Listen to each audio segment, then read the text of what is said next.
Have you ever stopped to think about how a revolution in one country could actually change the entire world? Well, today we're diving deep into the French Revolution to see exactly how its ideas exploded from the streets of Paris and went on to inspire people just about everywhere.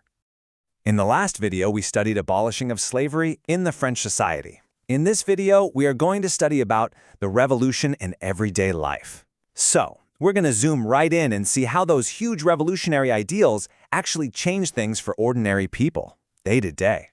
So let's start with a really interesting question. Do you think politics can actually change the little things? You know, the stuff you do every day, like the clothes you wear, how you talk, or the books you read? Well, if you were in France after 1789, the answer was a huge, undeniable yes. See, the new revolutionary governments, they weren't just about big, fancy concepts like liberty and equality. They actually passed laws to bring those ideas right into people's homes, to make them a real part of their daily lives.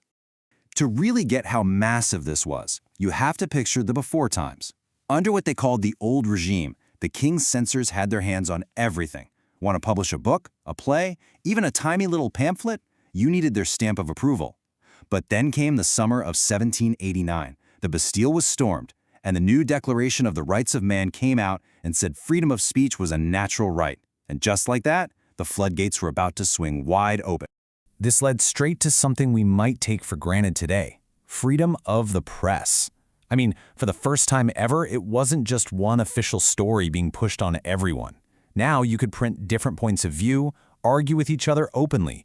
It was a true battle of ideas, and the weapons were ink and paper. And wow, was it a flood. The towns in France just exploded. There were newspapers, pamphlets, books, and printed pictures everywhere, all talking about and debating the revolution as it was happening.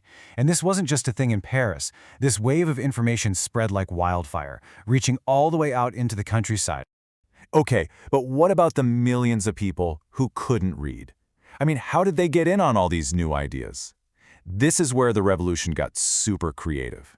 The big ideas of liberty and justice were brought to life through exciting plays, super catchy songs, and huge parades.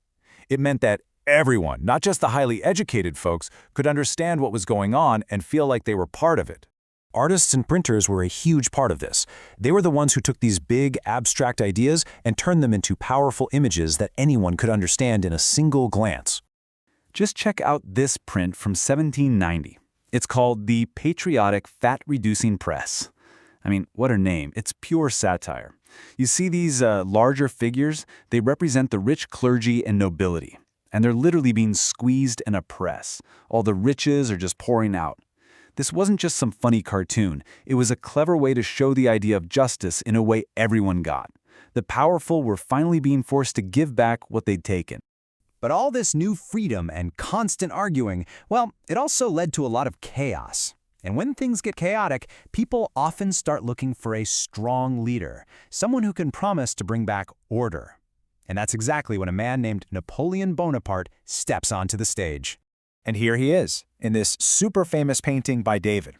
This is the image that was sold to France and to the world: Napoleon the hero. The strong, decisive leader who is going to guide the nation to glory.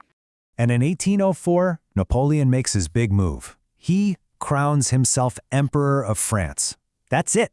The Republic was officially over, and a new French Empire had just been born. But Napoleon, he's a really complicated guy. So what was he? Was he a modernizer, spreading the best ideas of the revolution all over Europe? Or was he just another power-hungry conqueror? Let's dig in. So on the one hand, Napoleon definitely saw himself as a modernizer. He brought in laws that still exist today, like protecting private property. He also introduced the decimal system for weights and measures, which made trade way easier. But on the other hand, he was a conqueror. He marched his armies into neighboring countries and put his own family members on the throne. And this is where you see this huge shift in how people saw him. At first, a lot of people in Europe actually welcomed his armies. They thought, great, here come the liberators, bringing us the freedoms of the French Revolution. But pretty soon, that feeling changed. The liberator started to look a whole lot more like an invader. In the end, Napoleon's huge ambition got the better of him. In 1815, he was finally defeated for good at the Battle of Waterloo. His empire, his reign, it was all over. But here is the most important thing to get. Even though the man was defeated, the ideas the revolution had let loose, they were not. No, they had taken on a life of their own. And this is why the French Revolution is such a huge deal for world history.